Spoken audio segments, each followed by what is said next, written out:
Hello guys and girls, and welcome back to another session of Must Know Words. Today's theme is everything that you can read. So we've got some books in there, we've got some other cool words that you're going to use every day. So let's get started. We're going to start with some things that you may pick up around town. So if you go into a place such as the doctor's or a museum, you may pick up a pamphlet or a booklet, okay, or a leaflet. These are all papers that have been folded into half, well designed, and have some information on there. A pamphlet. The next thing you will be given is a flyer on your way round. So someone will be standing in the middle of the road and hand out some flyers to you. They are handing these out. They're called handouts. Flyers, one small piece of paper. If you go into a shop and it's a fancy shop, maybe you'll be given a brochure, or rather a catalogue of the different items that they have in store. If you pop into a newsagent's, you'll be able to pick up a newspaper or a magazine, and in there will be articles of different things. So you read a newspaper, magazine, and articles. And then we're looking at the books themselves. Yes, we have the small short stories, and then we have larger novels. A novel is a book that's really thick, like Pride and Prejudice or Frankenstein. Classics. Yeah? These are big novels. If you don't know what to read, then you might choose a bestseller. A bestseller. Yes, the New York Times bestseller list. If you don't know what to read, choose one of those, or the Times as well.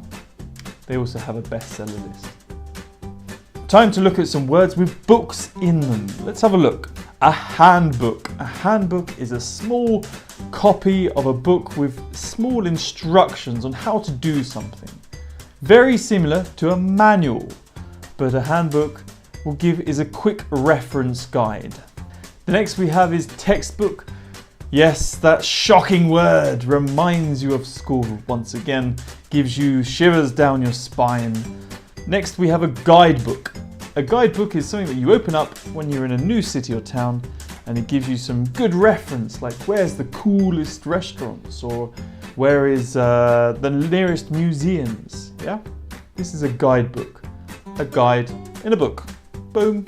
Then we have a cookbook. If you want to discover a new recipe, you may flick through Jamie Oliver's or Nigella Lawson's famous cookbooks and pick out some sponge cake. A scrapbook. Interesting. Scraps are small little bits of paper which you collect up and then you put them into a scrapbook.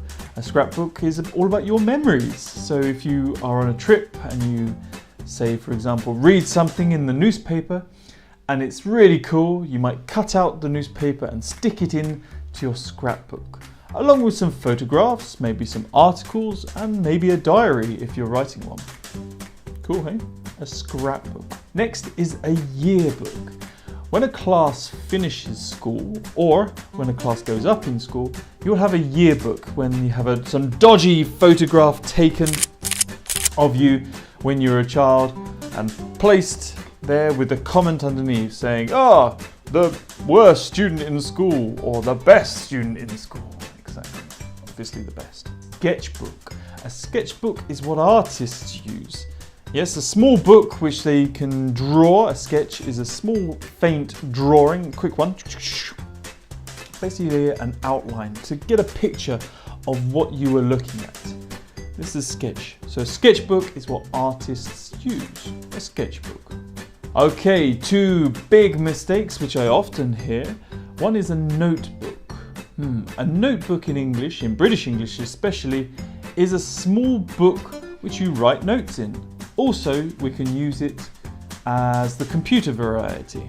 However, for a notebook, in some cases, foreigners like to say a copybook. A copybook isn't that. We usually refer to the name notebook. A hymn book is a selection of songs in a church. Yeah? They sing hymns. So a hymn is a song in a church. Not a gim, which I often hear in Russian, which is the national anthem. Okay, so for example, the British national anthem is God Save the Queen. Great! I hope you are reading yourself, reading lots of cool new books. Make sure you're leafing through them. And if you want to know more words, write a comment in the words below for a topic of your choice. I'll try and reply as soon as I can. Make sure you clock on next time for another session of Must Know Words. Good luck!